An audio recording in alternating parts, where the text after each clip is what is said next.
إن الذين قالوا ربنا الله ثم استقاموا فلا خوف عليهم ولا هم يحزنون. وقال النبي صلى الله عليه وسلم مفتاح الجنة الصلاة. الحمد لله সংক্ষিপ্ত আকারে আলোচনা করি ইনশাআল্লাহ, কারণ যে সময় আমাদের মধ্যে এখন আছে 12টা বেজে গেছে, বেশি লম্বা আলোচনা করা যাবে না। এমনকি আমার বয়ানের সিস্টেম শুরু করা সিস্টেম অন্যরকম, সংক্ষিপ্ত আকারে আলোচনা করবো ইনশাআল্লাহ। আলহামদুলিল্লাহ, আজকের এই মাহফিলের সম্মানিত সভাপতি সাহেব, উপস্থিত হযরত বুজুর্গ ওলামায়ে কেরাম, আমার সামনে বসা দূর দূরান্ত থেকে মুরব্বী আযম পদের আড়ালের পর্দানিশীন মা ও বোনেরা, সর্বপ্রথম শুকর আদায় করি ওই আল্লাহ তাআলার দরবারে যে আল্লাহ সুবহানাহু ওয়া তাআলা আমাকে আপনাকে জালিসুল বাগান ফেরেশতার বাগানে দ্বীনি মজলিসের দ্বীনি খিদমতে দ্বীনি কথাবার্তা শোনার এবং বোঝার তৌফিক আল্লাহ আমাদেরকে দিয়েছেন। এটা আল্লাহ তাআলার পক্ষ থেকে একটা অনেক বড় গুরুত্বপূর্ণ এক নিয়ামত। এই এলাকায় অনেক লোক আছে, এমনকি এই এলাকায় মাহফিলের বদলে যদি গান বাজনা করা হতো, এর আশেপাশে যে সমস্ত এলাকা আছে ওই সমস্ত এলাকাবাসীরাও এখানে আসতো গান শোনার জন্য, ঠিক কিনা? এমনকি এই এলাকার মানুষ তো থাকতোই, এখানে জায়গা দেওয়া যাইত না। কিন্তু দ্বীনি মজলিস, দ্বীনি কথা, দ্বীনি আলোচনা শোনার জন্য অন্য এলাকার মানুষরা আসেই নাই, এবং এই এলাকায় যে সমস্ত মানুষ আসার কথা ছিল তারাও আসেনি। কারণ হচ্ছে আল্লাহ তাআলা তাদেরকে রহমত করেন নাই, আল্লাহ তাআলার বরকতি হাত তাদের পিঠের মধ্যে বলিয়ে দেন নাই, ঠিক কিনা? আল্লাহ তাআলা আমাদেরকে কতটা ভালোবাসেন, আল্লাহ আমাদেরকে গুনাহ কাজ থেকে ফারেক করেছেন, দ্বীনি মজলিসে আনছেন দ্বীনি কথা শোনার জন্য, ঠিক কিনা? এজন্য সকলে অন্তরস্থ থেকে শুকর আদায় করি আলহামদুলিল্লাহ। যে নবীকে সৃষ্টি না করা হলে আসমান জমিন গাছপালা সৃষ্টি হতো না, আমি বা আপনারা সৃষ্টি হতাম না। সেই নবীর প্রতি সংক্ষিপ্ত দুরূদ পড়ি সাল্লাল্লাহু আলাইহি ওয়াসাল্লাম। আলহামদুলিল্লাহ, আল্লাহ তাআলা আমাদেরকে সৃষ্টি করেছেন সৃষ্টির শ্রেষ্ঠ জীব আশরাফুল মাখলুকাত, ঠিক কিনা? যদি কোন আল্লাহ তাআলা আমাদেরকে বানর বানাতে পারতেন, আল্লাহ তাআলা আমাদেরকে জিরাফ বানাতে পারতেন, আল্লাহ তাআলা আমাদেরকে জন্তু জানোয়ার বানাতে পারতেন, ঠিক কিনা? এই ক্ষমতা তার আছে কিনা? কিন্তু আল্লাহ তাআলা আমাদেরকে তাআলা বানিয়ে আমাদেরকে সৃষ্টির শ্রেষ্ঠ জীব হিসাবে আমাদেরকে পাঠিয়েছেন। এই জন্য আরেকবার শুকর আদায় করি আলহামদুলিল্লাহ। আমাদের বানানোর পিছনে এমনকি আমাদের মানুষ, আমাদের মধ্যে আল্লাহ তাআলার একটা নিয়ামত, বিশেষ করে যে নিয়ামত, সেই নিয়ামত হচ্ছে আমরা যেভাবে ঘুমাতে পারি পশু পাখি ঠিক এইরকম ঘুমাতে পারে, আমরা যেভাবে খাইতে পারি পশু পাখিরাও সেরকম খাইতে পারে না। আপনি বিছনা পেরে ঘুমাতে পারেন, আরামে ঘুমাতে পারেন, কিন্তু একটা জিরাফ তারা এমন ভাবে ঘুমায়, কয়েকটা জিরাফ একসাথে ঘুমায়, গাছের তাদের কালগাটা ঝুলিয়ে ঘুমায়, ঠিক কিনা? এরকম। কিন্তু আমাদের বিশ্রামের প্রয়োজন হলে আমরা কেমন ঘুমাই? আরামে শুয়ে ঘুমাতে পারি। এটাও আল্লাহ তাআলার একটা বড় নিয়ামত। এর চাইতে যে বড় একটা নিয়ামত সেই জবানটা, সেই বড় নিয়ামত হচ্ছে আমাদের জবান, ঠিক কিনা? এরকম। মুসলমান জন্মের পর থেকে নিয়ে এক কথায় মানুষ জন্মের পর থেকে নিয়ে একটি আওয়াজ দিয়ে জন্মগ্রহণ করে, সেটা কি? ছোট বাচ্চা যখন জন্ম নেয় একটা আওয়াজ দেওয়া হয়, ঠিক আছে? ছোট বাচ্চার আওয়াজ যেটা সকলেই জানি, কিন্তু ওই ছোট বাচ্চা যখন আস্তে আস্তে বড় হয় তারা জবান দ্বারা অটোমেটিক কথা বাড়তেই থাকে, ঠিক কিনা? এরকম। এটাও আল্লাহ তাআলা এক নিয়ামত। আমি যে বয়ান করতেছি এত বছর ধরে, বয়ান করতেই আছে, আমার জবান দ্বারা কথা শেষ হয় নাই, ঠিক কিনা?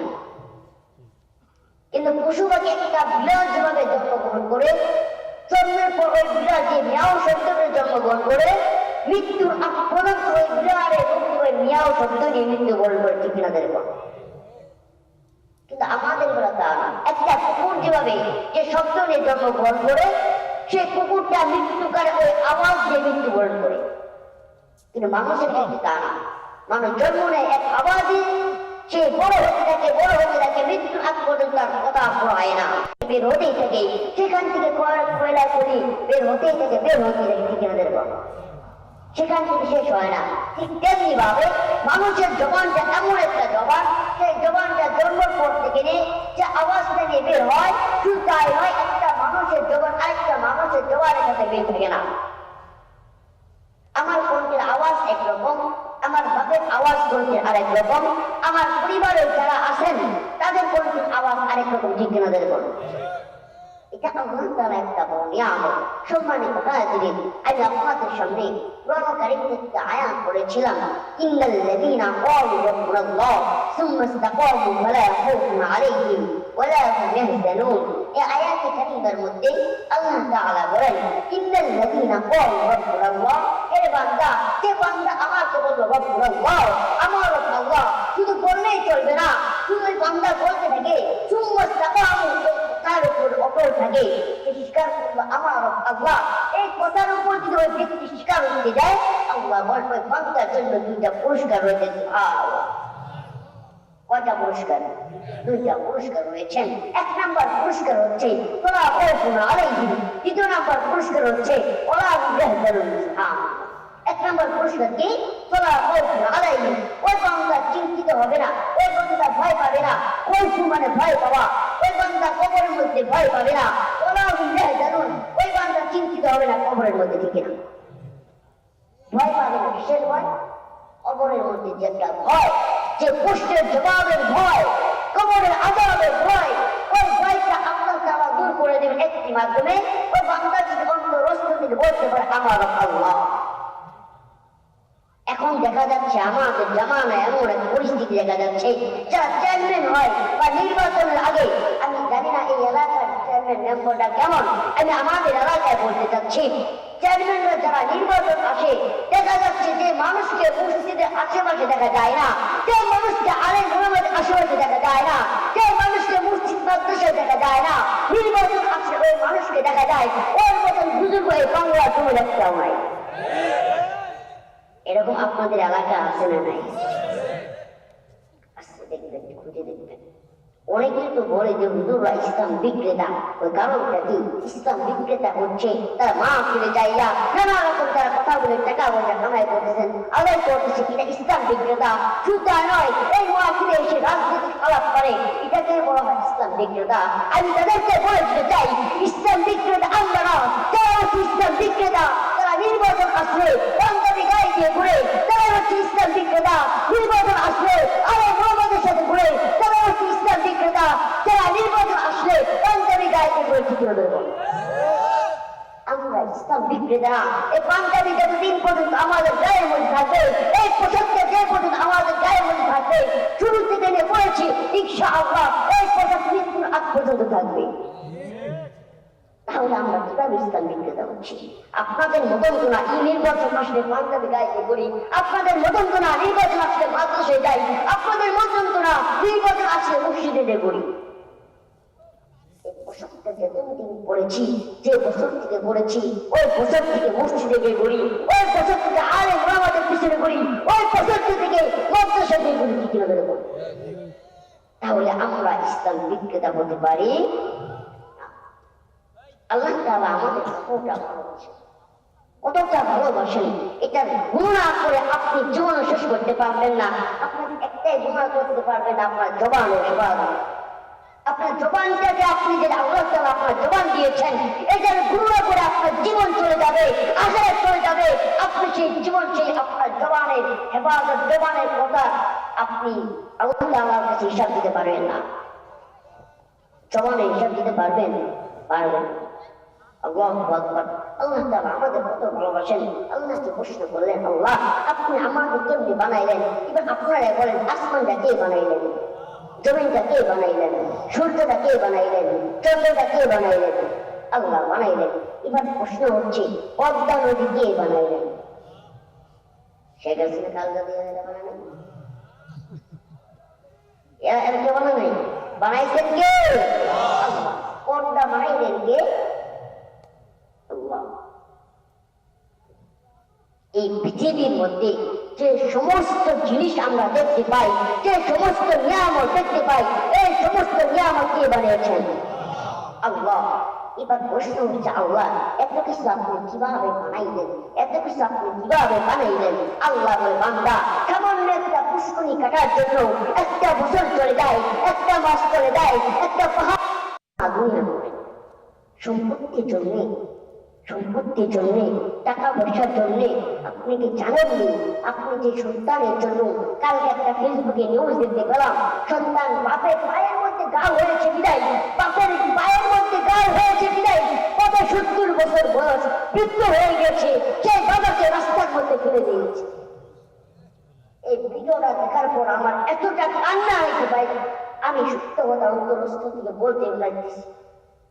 এরকম কষ্টদায়ক ভিডিও আমার মনে হয় না আমার সামনে আসে।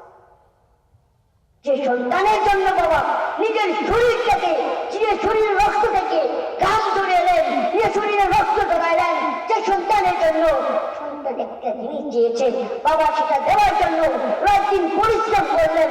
সন্তান চেয়েছে, মোবাইল চেয়েছে, বাবার মোবাইল কিনে দেওয়ার টাকা নাই, বাবা সারা রাত পরিশ্রম করলে সন্তানকে একটা ফোন কিনে দিলেন, একটা বাইক কিনে দিলেন।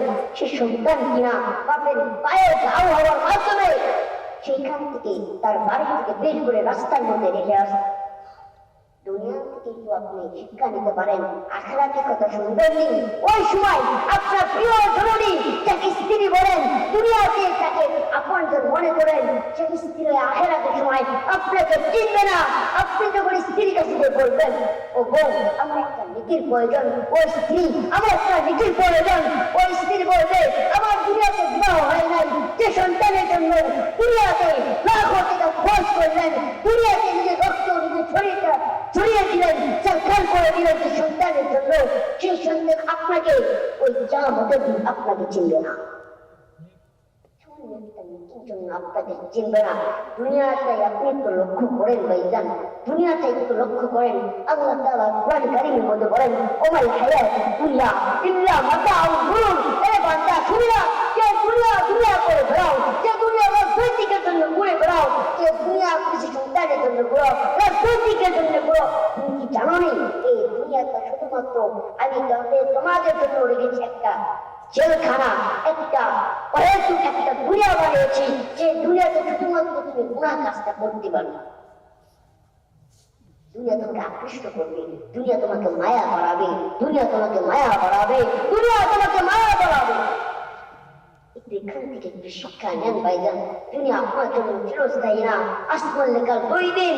আপনি আজকে মারা যাবেন, আপনার সন্তান আপনাকে কবরে রেখে আসবে, এবং 1 মাস পর্যন্ত আপনার সন্তান মন খারাপ করলেও 1 মাস পর আপনার সন্তান আপনাকে খুঁজেই পাবে না, আপনার কথা মনে করবে না, আপনার কবরে গিয়ে আপনার সন্তান আপনার জন্য মুরাকাত করবে না। কিসের জন্য পড়াই করেন? কিসের জন্য পড়াই করেন ভাই? সেজন্য ইসলাম এমনি আসে নাই, ইসলাম এমনি আসে নাই। আল্লাহর নবী সাল্লাল্লাহু আলাইহি ওয়াসাল্লাম ইসলামের জন্য নিজের শরীরে রক্ত দিয়েছেন, নিজের শরীরে রক্ত দিয়েছেন। আজকে যদি আমরা বলতে যাচ্ছি, আপনাদেরকে যদি নামাজের কথা বলি, অনেকজন দেখবেন নামাজের কথা বলে তাদের শরীরে রাগ হয় না, ওয়াজিন আদান দিলে রাগ হয়। কিন্তু ওই ব্যক্তিকে জিজ্ঞেস করবেন আপনি কিসের ধর্মে, আপনি কি ধর্ম অনুসারী, সেই ব্যক্তি উত্তর দিবে আয়ান মুসলিম, ঠিক কিনা বলবো। শুধু তাই একটা উদাহরণ দিই, আমি যে মাদ্রাসায় পড়াশোনা করি, ওই মাদ্রাসার পাশে খেলাধুলা হয়, ফুটবল খেলা হয় রাত্রিবেলা, এমনকি মাগরিব থেকে নিয়ে রাত 10টা পর্যন্ত খেলা হয়। ওইখানে এসে আদান দেওয়া হচ্ছে, পুরা গ্যালারি মানুষের ভয়, মসজিদের সাথে মাঠ, মসজিদ সাথে মাঠ। কিন্তু মসজিদে দেখা যায় 5 কাতার বাইরে এত মানুষ দাঁড়িয়ে থাকে, তারা নামাজের জন্য আসে না। তাদেরকে জিজ্ঞাসা করে দেখেন না ভাই আপনি কিসের ধর্ম অনুসারী, সে উত্তর দিবে আমি মুসলমান। একজন মুসলমান মসজিদের পাশে কিভাবে দাঁড়িয়ে থাকে, তারা বুঝে দেখ আমাদের ইমানের দুর্বলতা, ঠিক না? ইমানের দুর্বলতা। আমাদের ইমানের দুর্বলতা যদি না থাকতো আজকে আবুল সরকার আল্লাহকে নিয়ে কথা বলতে পারতো না, রাসূলকে নিয়ে কথা বলতে পারতো না, ঠিক কিনা? একটা আবুল সরকারের মতো আরেকটা শিল্পী উনি উদাহরণ দিচ্ছেন যে আল্লাহ কোরআনের মধ্যে বলছেন, আল্লাহ কোন হাদিসের মধ্যে বলছেন আমি খুঁজে পাই না, সে হাদিসের মধ্যে বলছেন আল্লাহ যে একটা বান্দা যখন ইবাদত করে, ইবাদত করতে করতে ওই বান্দা আল্লাহর কাছের হয়ে যায়। অর্থাৎ তিনি বুঝাতে যাচ্ছেন একটা বান্দা ইবাদত করার কারণে যে হাত করে ইবাদত করে আল্লাহ ওই হাত হয়ে যান, যে পা ধরে ইবাদত করে ওই পা হয়ে যান, মুখ হয়ে যান। তার মানে উনি বলতে যাচ্ছেন মানুষ যে ইবাদত করে, ইবাদত করার কারণে প্রত্যেকটা অঙ্গ যদি আল্লাহ হয়ে যায় তাহলে ওই মানুষটা আল্লাহ থেকে কোন কি নাউযুবিল্লাহ, কি বলেন? ওই মানুষটা আল্লাহ থেকে কমপি, হাত যদি আল্লাহ হয়ে যায়, পাও যদি আল্লাহ হয়ে যায়, মাথা যদি আল্লাহ হয়ে যায়, চোখ যদি আল্লাহ হয়ে যায়, কান যদি আল্লাহ হয়ে যায়, সমস্ত কোরআনের সবচেয়ে দামি